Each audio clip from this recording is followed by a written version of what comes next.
আপনি কি জানেন, আপনার রান্নাঘরের বাইরে নয়, ঠিক আপনার আশেপাশে থাকা একটা সাধারণ খাবার ভুলভাবে পরিবেশিত হলে কয়েক মিনিটের মধ্যে মৃত্যুও ডেকে আনতে পারে? এই খাবারটির নাম ফুগু ফিশ, বা সহজ ভাষায় পাফার ফিশ।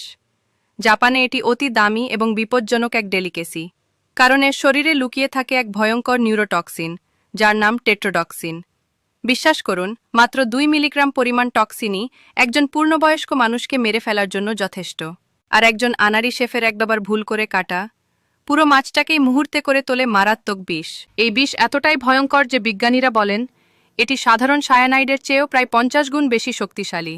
আক্রান্ত হলে মাত্র 10 থেকে 20 মিনিটের মধ্যেই আপনার শরীর অবশ হয়ে যাবে, শ্বাস বন্ধ হয়ে আসবে, আর পরিণাম মৃত্যু। তাই জাপানে এই মাছ রান্না করার অনুমতি পেতে শেফদের বছরের বছর ট্রেনিং নিতে হয়। শুধুমাত্র বিশেষ সরকারি লাইসেন্সপ্রাপ্ত শেফরাই এটি পরিবেশন করতে পারেন। একটু ভুল মানেই কিন্তু সরাসরি ডেঞ্জার জোন। এখন আপনিই ভাবুন, শুধুমাত্র স্বাদের জন্য মানুষ কতটা ভয়ঙ্কর রিস্ক নিতে প্রস্তুত। আপনি কি কখনো এমন জীবন মৃত্যুর মাঝামাঝি থাকা কোনো খাবার ট্রাই করতে চান? আর ভিডিওটি যদি আপনার ভালো লেগে থাকে, তবে সাবস্ক্রাইব করে সবসময় পাশে থাকুন।